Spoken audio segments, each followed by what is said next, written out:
Mukyala, oyagala okweyongera okuyiga obusiraamu bwo? Oyagala okusomesebwa abakugu mu ddiini era okufuna ebyokuyiga mu busiraamu bwo? Tosubwa. Program Omukyala Omusiraamu wano ku GTV ne Hajat Shania Kigozi, Mother of Orphans. Buli lwa Sunday okuva ku ssaawa 1 mpaka 2 ez'ekiro ng'oyiga, okuguka era ofuna ebyokulabirako ku ngeri omukyala omusiraamu gy'asaanidde okutambula mu lugendo lw'eddiini ssaako obulamu bw'ensi wano ku GTV. A'udhu billahi minash shaitani rajim. Bismillahir rahmanir rahim. Rabbi shrah li sadri wa yassir li amri wahlul 'uqdatan min lisani yafqahu qawli. Alhamdulillah wassalatu wassalamu ala rasulillahi sallallahu alayhi wasallam wa ba'd. Shania Kigozi, the mother of orphans, program yaffe omukyala omusiraamu. Inshallah ta'ala nsaba mwenna abali awo mukowole bannammwe program ey'okwejjukanya ffe ng'abakyala etandise. Abaami muyite abakyala bammwe n'abakyala muyite abaana bammwe ab'obuwala. Leero omugenyi gwennyina kyemmanyi ffenna tetugenda sigala kyekimu okutandikira ku nze amuliraanye wano birini rahman. So ngenda kusaba inshallah sister waffe atubuzeeko era atweyanjulire omugenyi waffe olwaleero. Bismillah. Alhamdulillah, alhamdulillah, alhamdulillah. Alhamdulillahi rabbil alamin wassalatu wassalamu ala rasulillahi alkarim. Amatendo amajjuvu ebbanga lyonna tugaddiza Allah subhanahu wa ta'ala. Allah oyo awandiika ensonga ze era ensonga ezo nga zetutambulirako. Mwana watu gwali mu kukola ebibyo nga lowooza bibyo n'ali mu kukola ebya Mungu. Ffenna tuli ku buwandiike bwe era tuli ku nteekateeka ze. Kyataateekateeka tekisobola kubeera. Era nange essanyu lye nnina olwaleero kubanga ndi mu programu yaffe eno omukyala omusiraamu. Badde njiraba ne ngamba naye oba nze ate obusiraamu obwange butuuka ddyoko. Naye nga alhamdulillah Allah tumwebaza okuba nti yakkiriza. Alhamdulillah. Kusasa n'emirembe tukuweereza omubaka waffe Muhammad sallallahu alayhi wasallam. Kubanga naye baaba emirimu gye yakola gye giyitibwako kubanga tuli wano. Singa teyavumirira n'alwana n'atoba n'akkiriza kyebyandituuseeko bino ebirungi. Tuli basanyufu nnyo abatugoberera. Tusaba Allah ekitiibwa atuluŋŋame ffenna era tusiima obulimu buno bwe tukola obutonotono obw'ekinafu nga bwakigayaavu. Naye tusaba Mungu abuzimbulukuse abusiime. Asomesa n'asoma bafaanagana. Mashaallah, tabarakallah. Amiina. Saba Allah atusiime. Amiina. Byonna ife tujye tuteekamu ne tuleka families zaffe ne tuleka saba Allah atusiime. Olunaku olwaleero inshaallah omulamwa gwaffe bugenda mbeera nti obwesigwa nga gwe omukyala omusiraamu wonna Allah w'abeera akutadde. Bwesiga ki bw'olina oba mu maka oba ku mirimu oba wonna position Allah gy'abeera akoze ekyo gy'abeera akutaddemu biidhinillah. So sister agenda tunyonyola obwesigwa kye ki, kuba omuntu ayinza n'okuba ali eyo naye nga tamanyi ddala obwesigwa kye ki. Yes. Nayanzeege. Bismillahir rahmanir rahim. Obwesigwa tutera olumu buyita amazima. Amazima n'obwesigwa bitera okuba nga byeyingiramu era mu nnimi ezimu oyinza okusanga nga ekimu kye kinnaakyo. Naye obwesigwa ku bakyala ne ku baami olumu bitera n'okwawukana. Naye Allah gwe tusinza ye kennyini nnyini Allah subhanahu wa ta'ala mugamu amannya ge yeeyita. Ye alina amannya agalaga nti mwesigwa. Mbakuweerezaayo mugende mugasomemu. Mu mannya ga Allah galingaana ng'alaga nti alina obwesigwa era tumuyinamu obwesige era ebitonde bye byesigamira ye. Allah subhanahu wa ta'ala gwe tusinza, he is trustworthy, he is the source of trust era yatandikibwako obwesigwa. Allah subhanahu wa ta'ala tatudisappointingangako okuva lwe tubaddewo, okuva lwe yakola ensi eno. Yatwesiga nga tetunnaba na kubeerawo. Kitegeeza nti ekintu ekiyitibwa okwesiga oba obwesige oba obwesigwa it is a foundation mu bulamu buno. Naye obwesigwa kye ki? Obwesigwa yembeera ey'okubanga omuntu asobola okubanga aweebwa aweebwa obuvunaanyizibwa nga asobola okutuukiriza ebyo ebimusuubirwamu nti mu bantu batujjudde oba batwetoolodde mu community baganda baffe mikwano gyaffe ng'osobola okulondebwamu munno n'akukuba akaama n'akugamba owange ensonga yange eno n'eno n'eno ngigambye ggwe ekome ku ggwe okoma nattu ekyo nakyo bwesigwa mbadde manyi obwesigwa buli mu ssente obwesigwa buli tulina obwesigwa obw'ebirowoozo bw'ebigambo tulina n'obwesigwa obw'ebintu ebikwatibwako yes era n'abantu n'omuntu kubanga omuntu asobola okuba nga ayina w'atasobola kuleka mwana we for example naye ng'olina awantu w'osobola okwesiga okuleka omwana wo oba okirabye so omuntu bw'aba nga asobola kyetwandiise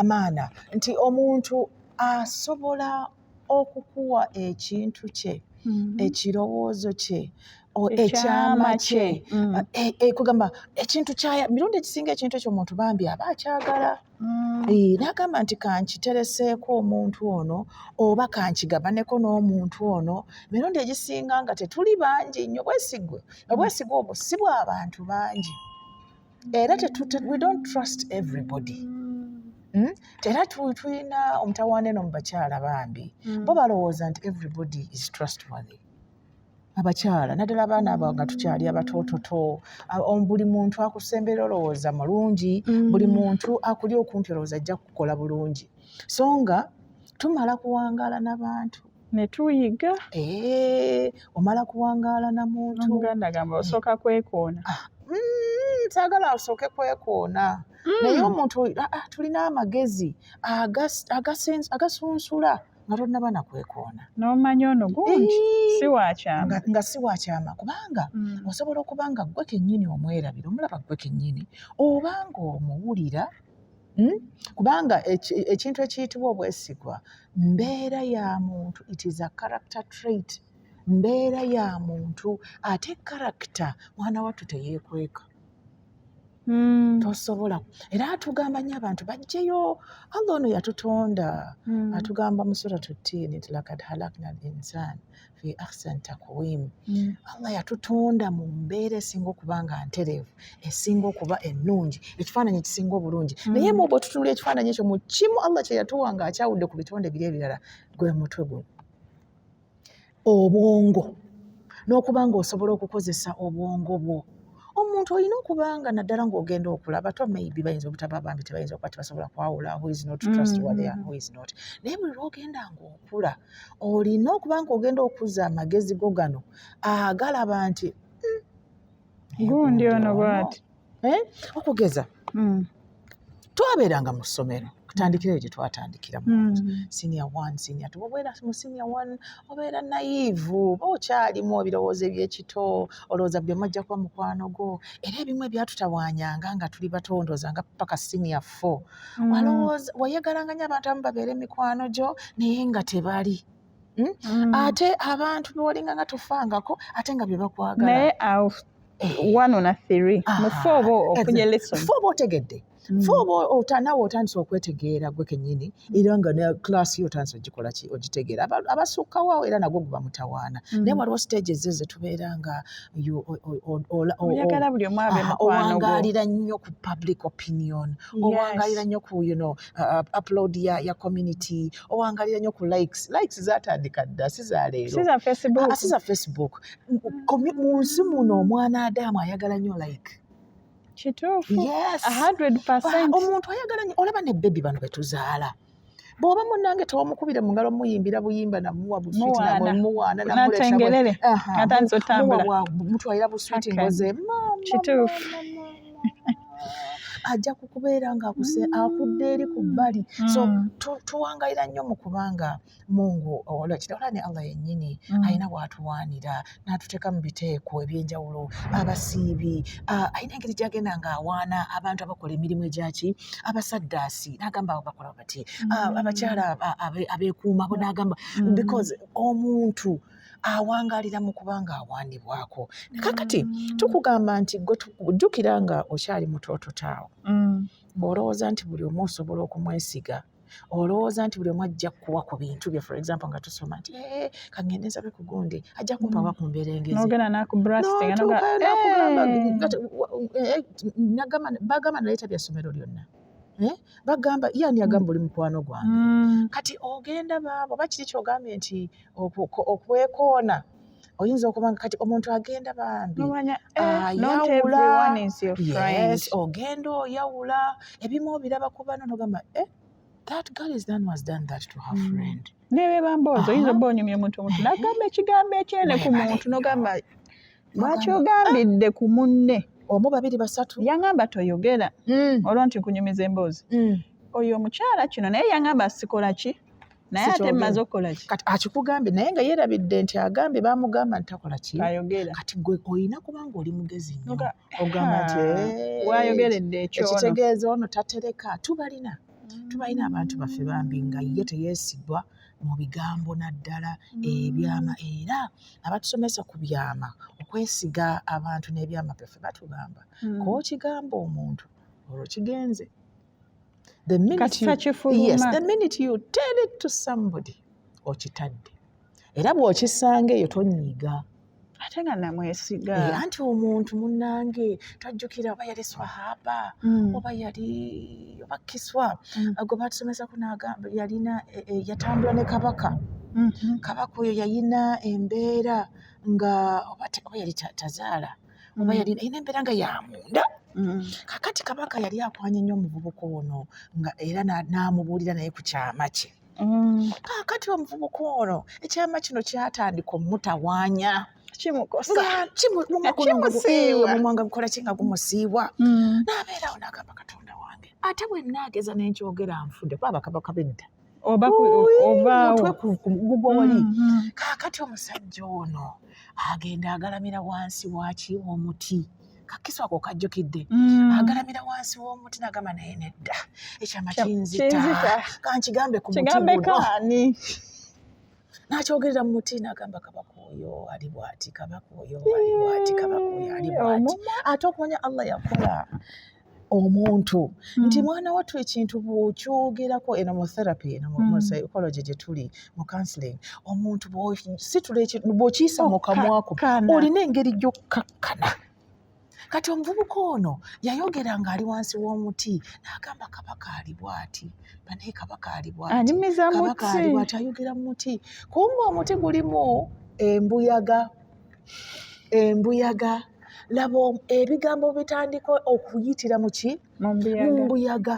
Kati abantu baali bayitawo omusajja ng'agenze n'okugenda bagenda okuwulira ebigambo ebiyitira mu mpewo ebigambo ebiyitira mu mpewo ebyakabaka bya ekyama nekikola ki nekifuluma. Era abazungu bagambira nti even walls have ears. Batugamba kintu weegendereze nnyo omuntu gwe weesiga n'ebintu byo n'ebigambo byo n'abantu bo. Kati tuyina abantu be twagenze nga tulowooza nti mikwano gyaffe era tugenze tukula. Shania simanyi oba gwe wakoze okutuuka nze wentuuse nti obwongo buno bukulu ekigambo mukwano I redefine it every day. Naye olowooza gyeguli gyeguli naye twaguteekamu ebyo tusuubira bingi. Friendship is there era oli mukwano gwange kati ffe tulina bye tuteekamu no omukwano gyeguli ng'omukwano bwe guliyo nti ngenda kubeererawo ofunye ekizibu. Kakati what you're going to get from me friend 1 friend 2 and friend 3 bifaanagana. So buli mukwano alina ekirungi kye buli mukwano alina kyagenda okukolera nga mukwano gwo mu butonde bwe mu busobozi bwe ne mu maanyi ge ne mu ntegeera ye. Wagamba kati tulina mutawaana bambi osanga omuntu nga ye for example abakyala bagwa nnyo bambi mu mitawaana gy'abaami ng'alowooza nti buli musajja for example bamugambako nti ondabikidde bulungi nti agenda bakumuwasa for instance oba nti buli mukyala buli mwami amugambako nti munnange nga ate olina engeri munnange gy'oyinza okuba ng'ogamba Aba buli amanya amuwaanako kikakasa. oba buli amugambako yanguwa mangu okugenda eri ewasemba n'asooka amuwa obwesiga obwo bantu gye baweera n'emitima gyabwe ne bagiwa abantu. Ntera okugamba banne mbagamba nti naye omuntu okwata otya omutima gwe tulina nga gumu bwe guti N'ogukwasa omuntu. n'ogamba nti omutima gwange nguwadde omuntu nga naawe nnyini gwo tonnaba gutegeera oba okitegedde and you are telling us that you are giving your heart. Simanyi oba abantu bategeera kyekitegeeza ekintu ekyo kubanga omutima gwo gwennyini guli delicate, omutima guli fragile nnyo. Omutima kintu ki kugamba Allah yatuteeka ekirungo ekyo mu mubiri gwaffe nti ekisookera ddala yagututeramu nga mbaka yagwogerako n'agamba nti munda mu muntu mulimu ekinyama nga ekinyama ekyo waliwo hadithi esooka ddala egamba nti bwe kitonyebwako ettondo naddala ng'omuntu mukozi w'amazambi kigenda kiddugaalirira. Buli zambi lyokola ttono ddene ettondo eryo gujja kutuuka ekiseera nga guddugadde ate gumala nga gukaluba. Bwe guddugala obulamu bugugwamu ne gukaluba ne gukalambala ne guba nga tegukyawulira ne gukaafuwala kubanga eddiini yaffe eri mu mutima gwaffe.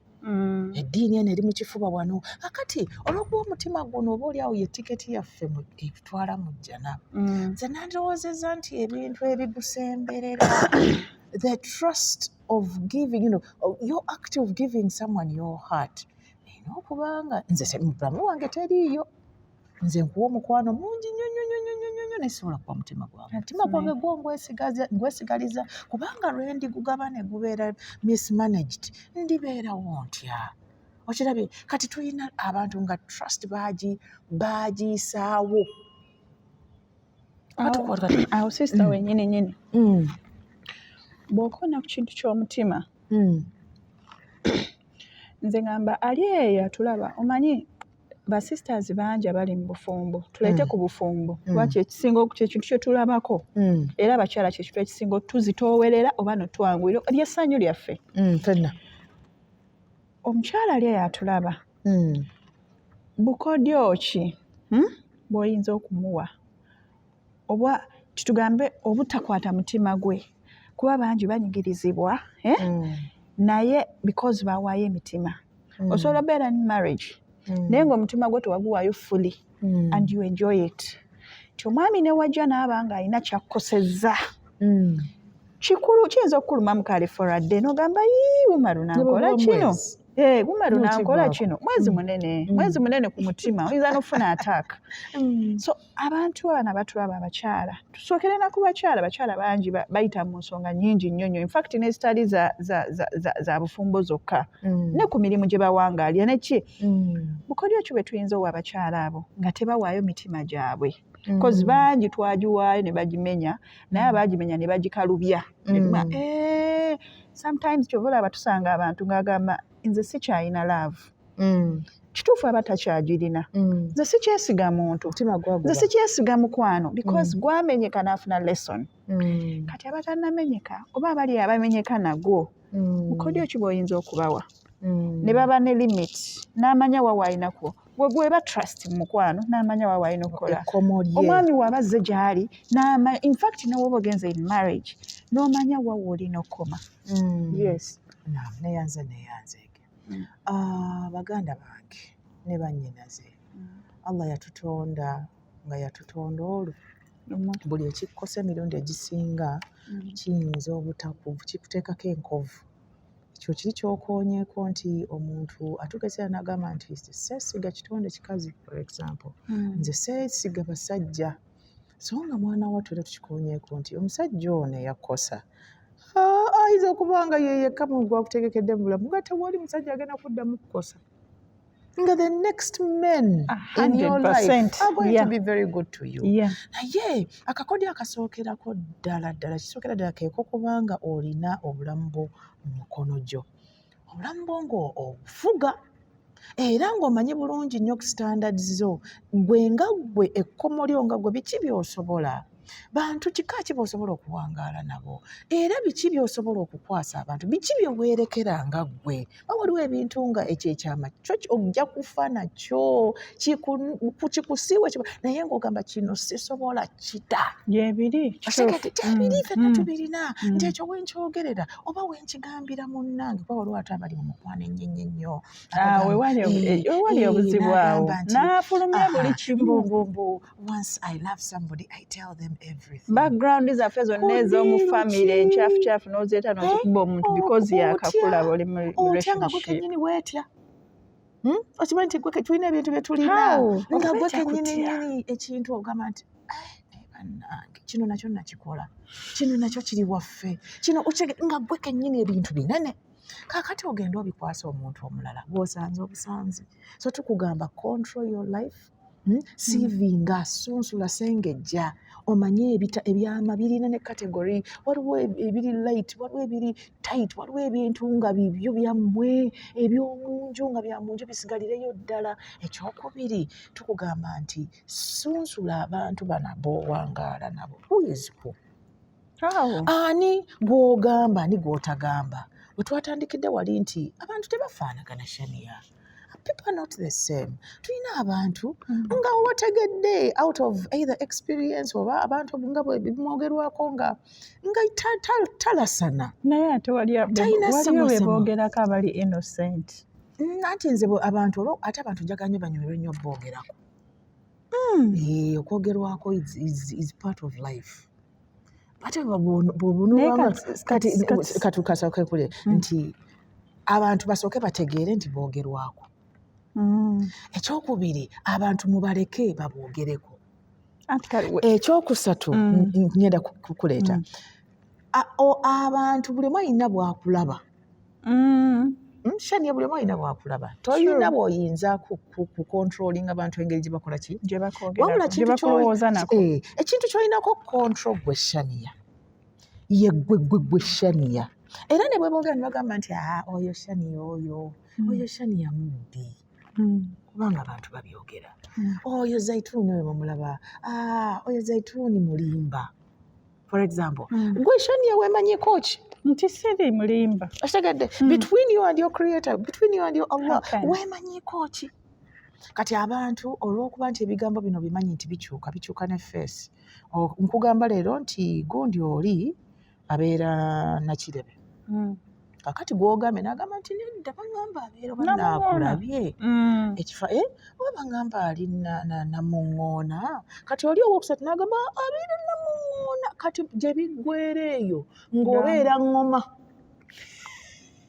okitegedde kaakati njagala okugumya abantu nti gwe custodian w'ebintu byo bw'asookerwako oluvannyuma lwa Allah because Allah ye yatuwa byonna kati gwe custodian w'ebyama byo era olina obusobozi obufulumya n'okutereka kubanga tukugamba nti ekitannafuluma okyakirina ky'ofulumiza tokirinako control. Kati tugambe nti gwe obulamu bwo bubeera nga buli kaseera obufuga. Ekyokubiri abantu bano abakwetoolodde londamu gwenga gwe londamu 1 or 2 3 people 1 2 3 people tebalina kusukka tebalina kuba bangi kubanga bw'oba okigambye abantu more than 3 kiba kigenze kiba tekisaabulukuse nnyo so nga bw'oba wakigamba omu nze njagala okuwaayo ekyokulabirako namukwano gwange alina ekyama kye yaŋŋamba n'aŋŋamba Zaayi ŋŋambye ggwe munnange neŋŋamba nze mu bimu bye mbadde neemanyiiko nsaba Allah akinkuumire okiŋŋamba kisigala awo era mukwano gwange oyo yali akimanyi ng'akyogera ne mu mikwano like the click kaakati tuli mu taxi oba tugenda kuziika omulala akinyumya ngenda okuwulira nga vaani yonna ekimanyi jjukira baati waggwe wekka neŋŋamba kakati ono yakigamba nze nakigamba omulala nakigamba naye nga buli gwagamba mugamba ngambye gwe ki weka. Kakati tugamba nti londamu okusinziira ku bantu nga bwe tubalaba. You can truly tell someone who is trustworthy. Ate bwenfuluma ne nga Sister Zaituni mulaba she's a counselor. Mulaba wano ne wali lwaki simunoonya gwe simanyi. That is the other. The one who will even guide me ambuulira amazima. The other, before we go to professionals, tulina abantu eŋŋanda zaffe. Batusookeddeko no ku mikwano. Tulina eŋŋanda zaffe. Eŋŋanda zaffe eziriwa. Tulina bazadde baffe. Emirundi egisinga omuntu akwagaliza ebirungi ebyereere muzadde wo. Okujjako nga shayitaani abayingira. Naye maama wo emirundi egisinga ensonga zajja zikuuma. Kituufu. Yes, emirundi egisinga sigadde zonna eri bamaama. Wali abatalina bamaama. Mulimu abantu era abajja mu bifo ebyo. Mulimu abantu nga maama Allah yamutwala, for example, oba yavaawo n'agenda baliwa yali eyo. Naye wabeerawo emirundi egisinga Allah atera okutureplacingirayo omuntu. N'abeera mu kifo ekyo era nga ogwo kennyini otestifyinga n'ogamba nti nze ono alinga maama wange. Allah tatera kutulekerera ne tubeera awo mu bbanga. Kati mu bantu abo naddala abakuluko ku ffe. Tulina abantu nga bo olw'obukulu ne experience attachment gye tubalinako mu mikwano gwe tubalinako ng'osobola okumugamba ekintu era n'akitereka ne mukyogerawo n'agamba ogambye bw'otyo n'akuwa n'amagezi ne kikoma awo. Tubalina ne mu famire omwo tulinamu because blood mu famire omwo mulimu era abantu. You have a cousin, you have a brother, you have a sister. Nga muntu wo bawo omuntu wo yakuuma ekintu kyo. Tebaba bangi bannange, si buli omu. Nkugambye n'abasatu bangi. Ate there are people like ffe gye tuli abamu nga twagala okubeera nga buli muntu atuulirako ennaku like sympathy. Buli omu oyagala kukwatibwa ekisa, buli omu oyagala olabe nti gwe mutuufu, buli omu ng'oyagala that. So wherever something has happened, nojja naye ng'oyagala buli omu ajja alabe nga gwe mutuufu, gwe oli sorry, gwe. Kati mulimu abo abantu tatera kuuma byama. Abo tulina gye tubayita eno bwe tujja mu counseling eno mu psychology. Tulifuna omukisa ne tubigaziyamu mu relationships zino oba mu nkolagana n'abantu baffe nga tubawa obwesigwa oba tububajjako. Tulina bye tuyita boundaries. Boundaries ly'ekkomo. Ono akomawa, ono akomawa, ono akomawa. Like you can have them. Bantu buli omu alina everybody has a limit. Boundaries. Kati tulina abantu abo b'okonnako ddala tulina boundaries emirundi ebiri. Tulina ze tuyita rigid boundaries. Omuntu nga yakapa yaguma be bali bagamba nti nze sinakyawa seesiga yaggalawo. Rigid boundaries. Tomalaga mujja mu kintu kye takyalina gwagamba bintu munyiivu. Atukane mu kifo nga munyumya nga ye asirisi. Munyiivu mukoowe ebintu bye yabimanya yabimala ye tayongerwako. Yategeera by'ataategeera tabisoma. Gamba ye yaguba yeggalirayo. That is a rigid omuntu muye abeera ne rigid boundaries. Era oyo ne be bantu ng'omubuuza ekintu era battawaanya nnyo no mu counseling teba opening up. Tagulawo kugamba they need a lot of time and bitter era tendency za suicide ziri nnyo mu bantu abo balina that kind of no anti omutima gubeera suffocated eventually omuntu asuffocatinga. Katulina abantu abali wakati abalina healthy boundaries. Healthy boundaries zez'okubanga buli omu omukkiriza okubeera kyali. You accept. Yes, omuntu buli omu omukkiriza kyali era omanyi gw'ogamba omanyi gw'otagamba. Omwami wange yanjigirizaayo ekintu kimu sister naye kankikuyigirize. Yagamba nti Shania oba oyagala okukuuma abantu abali around you gwe fuba olaba nti omuntu gw'okuuma alina ebirungi 60%.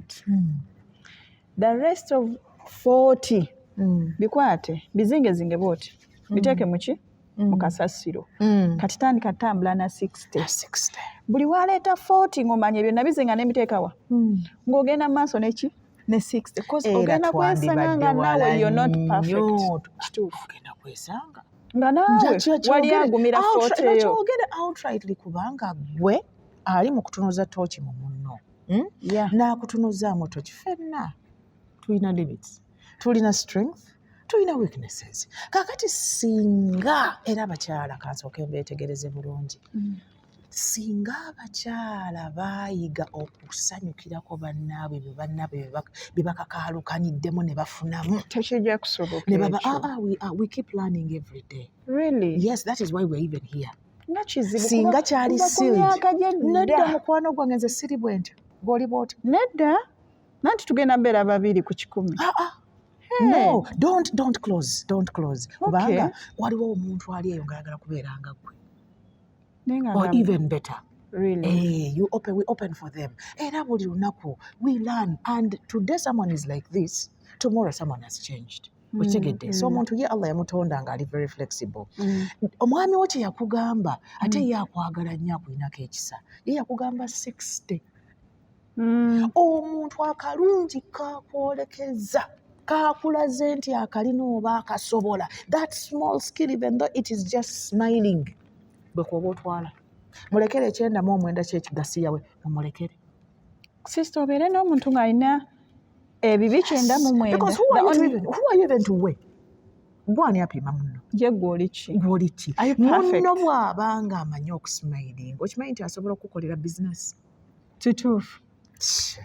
Asmiling nga wali atuula wali ku reception nga buli ajja amusmiling nga bali tusanze okukulaba. Naye ng'omutima era omutuuze omugambe nti ekyo ekintu ekyo smile eyo ogiraba gye nkuleesezza wano era lw'oligivaako ebyange naawe nkoze eki. Okitegedde? Kaakati mwe tunaagenda nga tugattirako obaoliawo n'obulungi bula because bwe twasosietinga tutandika okweinfluencinga. Ekirala Bwe mbeera naawe ntandika okuggyako obuntuntu obubi oba obulungi. or believing nti people change. They do change. Nkyogedde nze ama change victim. Buli muntu akyuka, either you are turning bad or you are choosing to be better. Naye tugamba abantu, let us be intentional. Abantu bonna abatulaba abakyala abatulaba bannange tutandika okubeera nga tufa ku ngeri gye tuwangaala. Tuleme kubeera accident buli kimu nga kikutomera butomezi. Omusajja akwagala tewamufumbirwa. Wabula bakutomera butomezi ne bakufunisa olubuto n'ogenda kugamba oli eyo ozaayira omusajja si gw'oyagala. Kati eddiini tonnagisoma, okusoma kuno okuzungu tewakumala, kugamba oli awo. Twagala obulamu bwo kye kiki twagambye nti engeri yokka gy'oyinza okumanya gw'oyinza okwesiga kwe kubanga gwe kennyini you trust yourself. Otandika okwekumaakuma ggwe nga ggwe nsobola biriwa bye sisobola nina kwongerako wa kiki kye simanyi kiki kye nafuwamu awo wennyini katukomewo inshallah taala tugendagendako omukuwummulako inshallah katugendeko omukuwummula ate tukomewo ne Sister Zaituni. Nze nkyanyumirwa ebigambo simanyi oba nammwe abali eyo munyumirwa. Assalamu alaikum wa rahmatullahi wa barakatuh.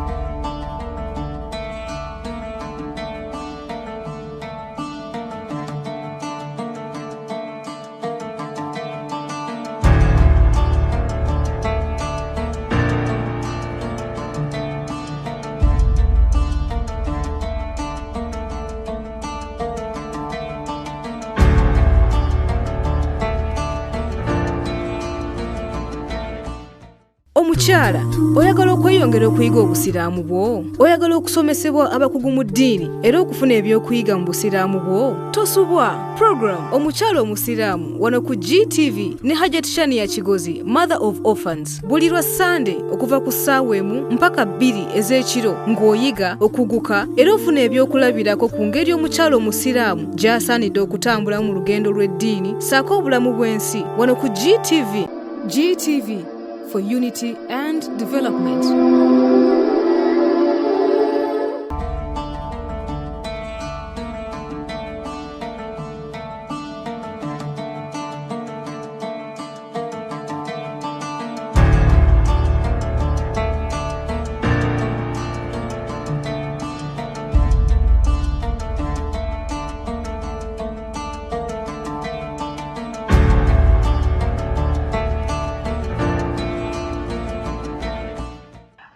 Bakulisaayo abalungi baffe mwebale kutulaba n'abatasobola kutulaba mwebale kutuwuliriza. Saba Allah subhanahu wa ta'ala atugase n'ebigambo bino bye tusharinga nammwe bibeere nga bitutuula mu mitima ate nga tubitambulirako era nga tubikolerako. Nsaba mwenna abali abasiraamu abatulaba bambi mujje ku GTV muleete obulango. TV yaffe ya busiraamu teriko kitu kyonna kyesittaza.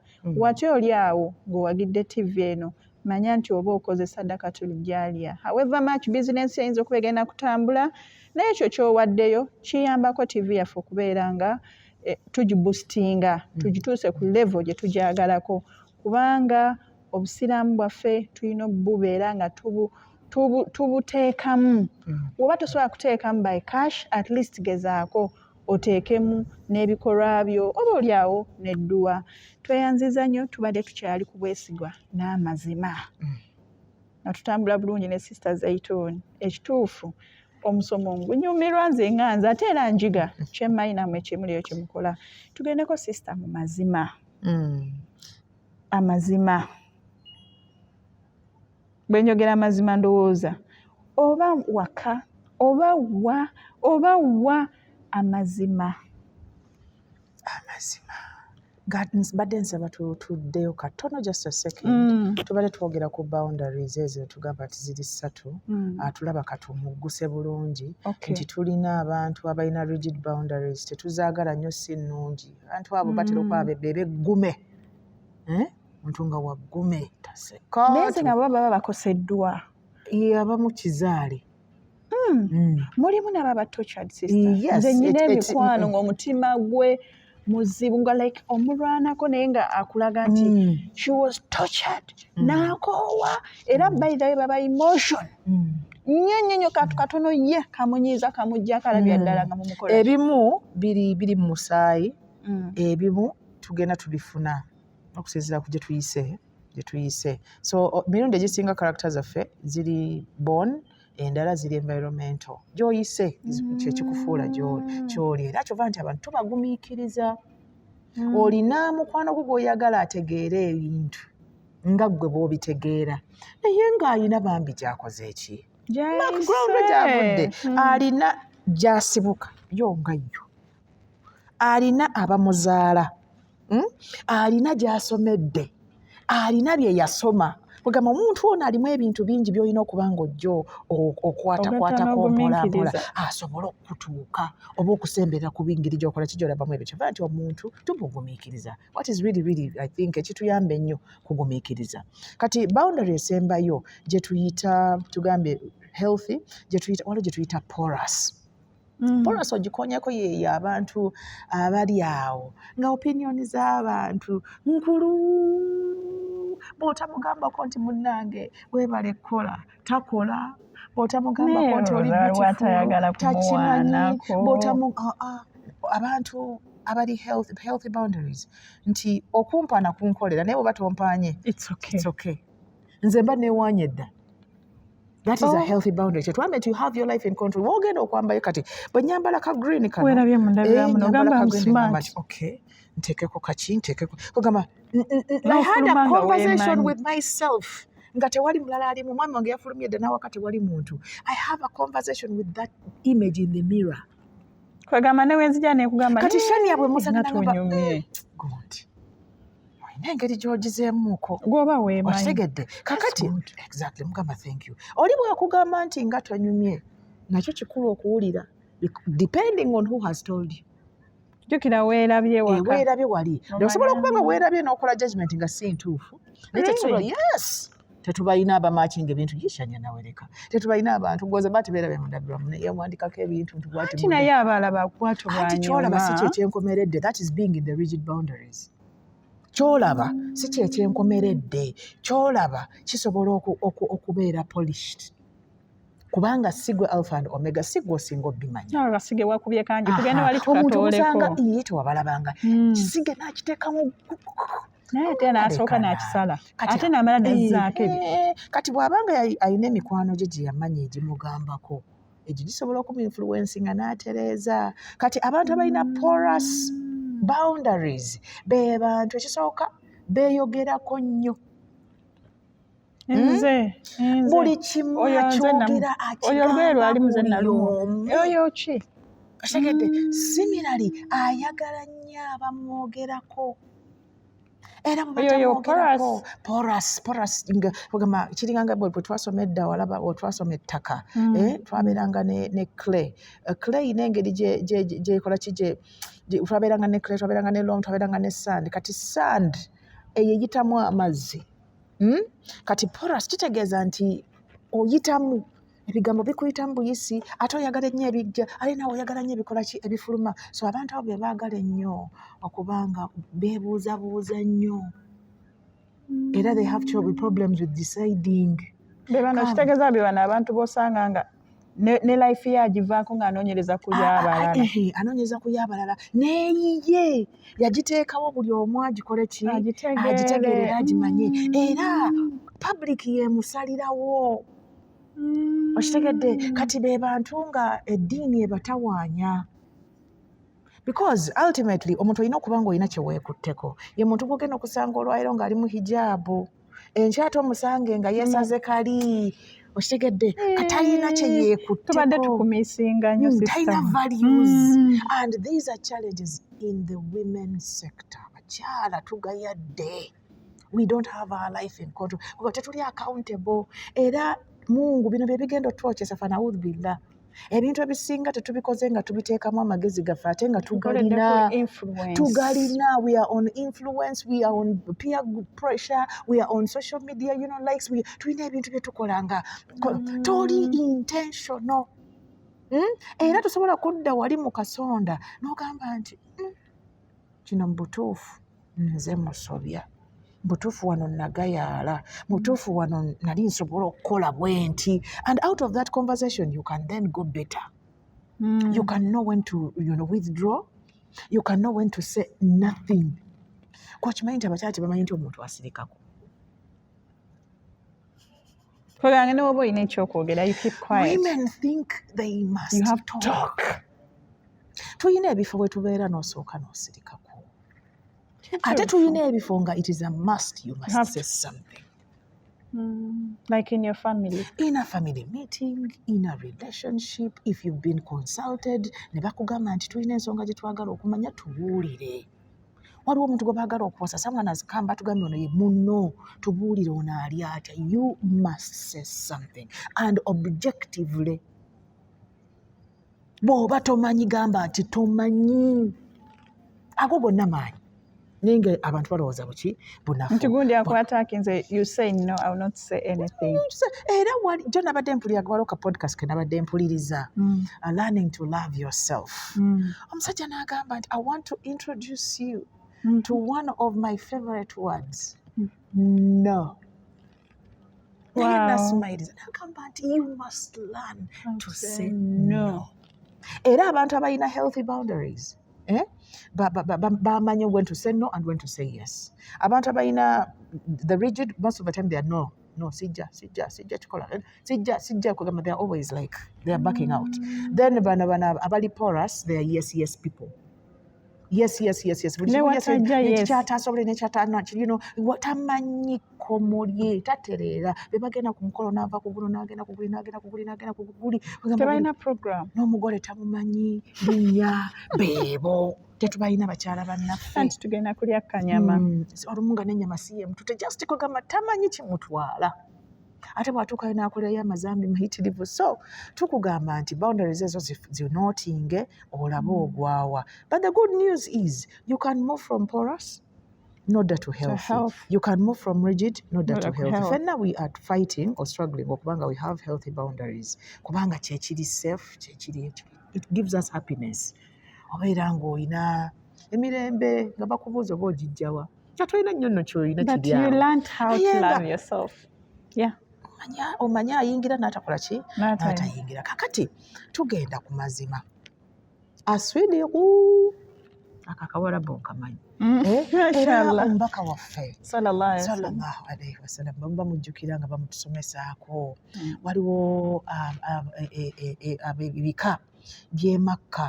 bwe byali nga bigugulana bazimbye Kaaba bagizizaawo kakati olwokuba bayagalanga nnyo ebitiibwa Abawarabu ndooza abantu bakwagala bitiibwa ebyo kati buli baatuuka nga balina okuzzaawo Makamu Ibrahim bino ebintu omugonsi obinsinga obitegeera eri ejjinja eryo Ibrahim lye yalinnyako kati nga baagala okulizza bwe lirina okukola ki basajja bano ebintu bino baalinga babirinako value nga buli anaakola omulimu ogwo guba gwa bbeeyi era guba gusitula ekika ekyo kati baatuuka ekiseera nga bonna baagala omulimu ogwo bakole ki bagukole newabeerawo okusika omuguwa kaakati batuula bagamba naye kaakati tulwane olw'ensonga bweti oli naleeta ekyo zagamba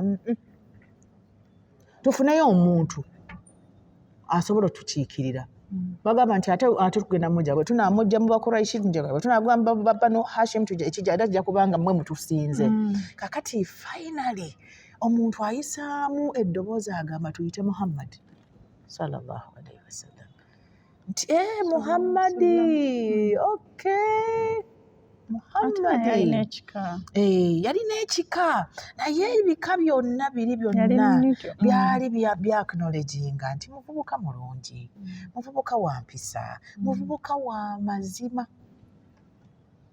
olwo n'obubaka tebunaba nakola ki kutandika kumukkako era omubaka ne bamuyita najja ne bamubuulira ensonga eriwo Allah n'amusaako amagezi n'abagamba nti y'ensonga munoonye eyo ku lugoye awo ne baleeta olugoye n'ateekako ejjinja bwe yateekako ejjinja n'agamba nti kakati Abakuraishi muleete omuntu ne baleeta omuntu n'akwata Banu Hashim mukwate wano oba Banu Kadim sikyajjukira history ya bulungi bazaali gundi agamba buli omu akwate ne bakwata buli omu ku kakoona ne basitula ejjinja ne batwala ne baliteeka wali welikola ki werigwa lwaki omubaka yafuna jaino teyakwata nako bakitegedde naye bonna ne bafuna kye baali baagala mu bimu ebyamuleeta n'afuna enkizo mu kafaako byali lwakuba nti yali amanyikiddwa mu bantu ab'amazima abantu ab'amazima mu layman's language be bantu aboogera ebigambo ebituufu era abantu abalina healthy boundaries be batera okwogera amazima tugoogera not because gatunyumira amazima tugoogera not because kugamba nti because when we say the truth sometimes nga n'okukyogera kikaluba twogera amazima nga twagala okusavinga situations twogera amazima nga twagala okubanga tulina enkolagana ennungi era okwogera amazima kuzaala obwesigwa okwogera amazima kutuyamba okubanga tukolaganika okolaganika ne banno okolaganikako naawe nti gundi oyo bw'agamba nti ajja kukola kino akikola era bw'agamba nti taakikole takikola kati tulina abantu naddala abakyala mayinza abakyala banyumira nnyo gye mikwano gyange ate era be njagala twerwaneko tweyambeyambe abakyala balina embeera ey'okwagala babagambe bye baagala okuwulira there is a certain truth they've fabricated oli alina amazima g'ayagala okukola ki okumugambira era omuntu atamugamba bigambo bimusanyusa byayagala owulira amatuge that is being with porous boundaries olina okuba ng'okula n'ogenda ng'ovumbavumba ng'osobola okwogera ebintu nga bwe biri oba kikyamu n'ogamba sisita wazze n'obujonjo bwebale nnyo era tukugamba nti sengeka amazima go kubanga kati feno gye tugenze nga tugenda ne kamera zitandise okututunulamu oba zitutunulamu olina okubanga amazima masengeke kituufu weewala okujja oyogera ebintu nga tobimanyi nga tolina gy'obijja tebirina nsibuko kyova olaba nti abantu atusinzeeko bantu benneegomba be bantu ayogera gye ŋŋenda eshania gye nzija eyo muntu gye n'agamba nti Allah subhanahu wa ta'ala agamba mu Quran sura this aya this akantu ako nkagansaba Allah akampe oba olina aleeta hadithi ntera okuyiikirizaayo masha Allah. Then n'ebitabo bino ebitabo byaffe ebya bulijjo n'ogamba nti akatabo for example oba Laura Gundi mu katabo ke ng'ayogera ku nkolagano z'abantu agamba nti oba n'ogamba jjajja wange nga bw'ogambye omwami wange as long as omwami wo mwesimbu omuntu agibwako ki amazima n'obeera nga amazima gano geetaaga okuggumizanga ebbanga lyonna. Kati amazima kwe kubanga emirundi egisinga ofubutukamu ebigambo nga bituufu oba ababiwulira tebabinyumirwa oba ababiwulira tebabyagala nti mazima. The beauty about truth nti abazungu bagamba nti the truth shall set us free. Ne bagamba nti amazima tegeekweka ne boogazibiikiriza otya negavaayo. So tukugamba nti beera mu club y'abantu eyogera amazima waakiri bw'obanga olaba nti kinaayonoona osooka waakiri n'okikola ki naye lw'ogamba nti kanjatule yatula ebigambo nga bituufu ng'obiinako n'obukakafu. Eventually ogenda kufuuka omuntu ow'enkizo. Mbuno tubeera mu buwalawala gye twatandikidde eri mu secondary university twakatandikawo obufumbo. Of course tuba twagala nnyo ebigambo ebyo bitali nnyo bikulu okutuwaanawaana half truths or even lies nga gwe byebikola ki byebikunyumira. Naye buli lw'ogenda ng'okula otandika okunoonya abantu abakubuulira ebituufu. Okimanyi omuntu alimba omwetama gy'okula ogamba banaye tesaagala wangala na gundi alimba nnyo kyegigenze nga buli lw'okula gikendeera n'okufuna emipya. Era amazima ge gatuyamba okwawula mu bantu baffe. Namanya nti naye gundi oyo ye buli lwayogera ekintu ye tekituukirira. Buli lwamugamba nti kino bw'omugamba nti nkolera kino takikola, bw'omugamba nti jangu wano tajjaawo, bw'omugamba nti gundi yeesoma kyatali. Okwesoma kuyinza okuba kulimu amazima anti kyatali kati kiso kye kituufu sikigaana naye era tulinamu olwaliro kati tuli mu social media tulina challenge ya social media. Tulina abantu Shania nga tebaagala oyogere byoli naye nga waliwo aya nayo nagikwata kuba yansanyusa. Allah subhanahu wa ta'ala ayogera mu surati Duha agamba nti wa amma bi ni'mati rabbika fahaddith. Kati nkuuli olwaliro ng'ogamba nti you're the mother of orphans. Waliwo omuntu nga kimunyiiza ng'agamba abazaala atya ye abyeyitalo ki. Waliwo abantu nga banyiigira amazima ga bannaabwe. There are people who have difficulty in accepting their friends are watatu nkajja nawo other people's realities. Ng'akulaba na bulabi takumanyi. Other people's realities. Kituufu. Is that natural? Yes. Ebintu byonna biri natural. But which natural are you? Which natural are you? Kuba Allah yo mulungi nnyo yakutonda oli bw'oti naye osobola okukyukira ddala. Why do you choose to be the kind of person? Tulina. Naye tosookola tawuba. Shaitaani era emitawaana yetu gyayo togimanyi bwe tumusomako. Shaitaani yagaana okukkiriza reality ya Adamu. Gwe tulaba nti waliwo amazambi mangi nnyo. Kuba shaitaani bw'aba yava mu kusaasira kwa Allah simply because yagaana okutegeera nti Allah aleese ekitonde ekimusukkulumizibwako. Ate nga baali basobola okubeera buli omu ng'alina ebibye. Kituufu. Naye yafuna omutawaana bamugamba nti ekitonde ekyo kiraba oluvannyuma lw'okuba nga yakikuuma. Ibilisi oyo baba bamutusomesa era Allah atusaase twongere okutegeera naddala abakyala. Kubanga mbaka yatugamba tuli bangibwa mu muliro ate Ibilisi yatuyambako okugenda mu muliro. Naye Ibilisi batugamba nti Allah bwe yatonda Adamu ng'amubumba kubanga okubumba it takes a while naddala ng'okola ekintu nga kirungi nga bwe tuli naye Allah yatutonda bulungi. Buli omu gy'oli ogamba nti alhamdulillah.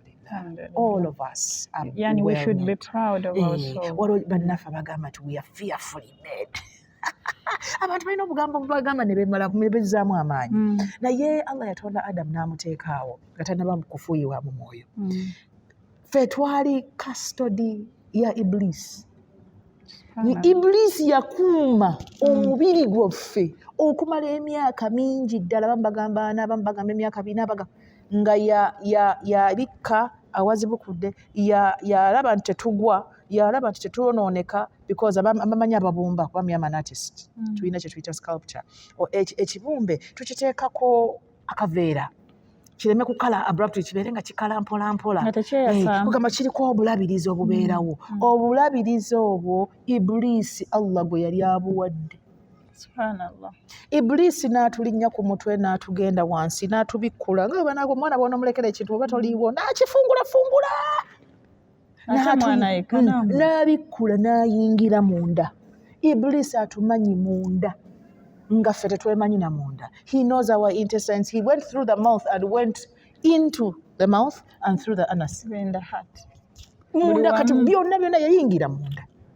N'atuyingira obunyomero bwonna n'amala n'afuluma. Kyova laba nti asobola okutukonalinga wonna we tuli. Kyonna ky'oli obunene buno asobola okukuba ennyuma y'ekigwo Allah bw'aba takutaasizza.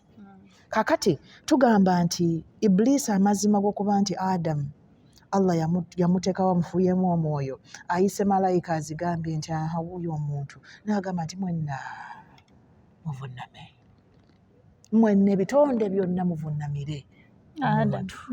Bonna ne beeyala nga ne Jibuliru kwali. Iblisi n'asigala nga naye gwe manyi kye kitegeeza okuvunnamira omuntu gwe walaba emmanju. Allahu Akbar. Yafuna omutawaana, kyova nti tetwetaaga tuyambe nnyo abantu baffe be tuyita mikwano gyaffe obutatumanya nnyo. Kuba omuntu lwe yeeyongera okukumanya akumanyiira. Era kyekya happeninga wakati wa Iblisi ne Adamu. Tuyinza okuba sista tuwangaala ffenna. Twemanyidde ennaku yaffe buli kimu. Allah n'amala n'akukasuka n'akusitula. Speed! Nenzira wali Ibilisi. Naye oyo gwe tumaze naye ennaku. Twava ffenna eri ekamwenge. Ye n'asigala we mubadde. Kunaze ndowooza wandibadde onjoyininga. Ne tutandika olugendo mpola mpola. Nti kale waakiri nkwatira ensawo. Ogwo mutawaana tugulina nnyo era gutuleetedde omutawaana mu umma okuba nti tuganya okweselebratinga. Aba tugamba nti bw'oliraana, tugamba nti omuntu ali oyo gw'aliraana. Bw'oliraana omuntu nga mwoki wa byuma, obuntu obwo bujja kukuba engoye zo, bwokya engoye zo. Bw'oliraana omuntu nga yeekuba misiki nga wakawoowo ojja kutandika okukawunya. So bw'olaba omuntu nga atandise okubeera successful, atandise okukola ebintu nga bivaamu, ku kabeebe ku kameeme mugambe Shania tondeka. Emirimu gya Shaitaani tugirwanyise tulabe nga naffe twewangulira. Barakallahu fik Sister Zaituni. Really, I'm really humbled okubeera nga okkiriza ne tusharingako nammwe. Yennyini atugambye nti anytime we tumwetaaga inshallah tujja kudda tusome. Ebigambo bya sister birungi nnyo ate birimu ekyokuyiga kingi eri ffe naddala abakyala. Nsaba Allah subhanahu wa ta'ala abitumanyise tubitambulireko.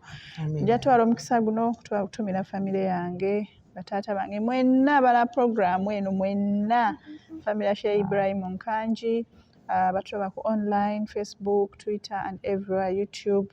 Mwenna tubatumiddeko.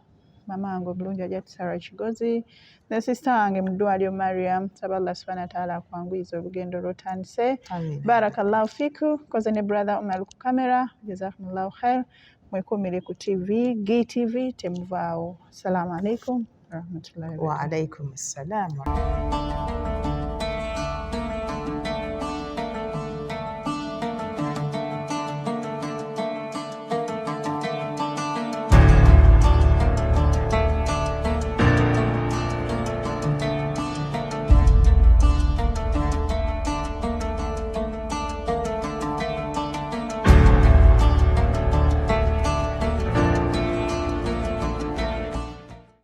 Mukyala, oyagala okweyongera okuyiga obusiraamu bwo? Oyagala okusomesebwa abakugu mu ddiini era okufuna ebyokuyiga mu busiraamu bwo? Tosubwa. Program Omukyala Omusiraamu wano ku GTV ne Hajat Shania Kigozi, Mother of Orphans. Buli lwa Sunday okuva ku ssaawa 1 mpaka 2 ez'ekiro ng'oyiga, okuguka era ofuna ebyokulabirako ku ngeri omukyala omusiraamu gy'asaanidde okutambula mu lugendo lw'eddiini ssaako obulamu bw'ensi wano ku GTV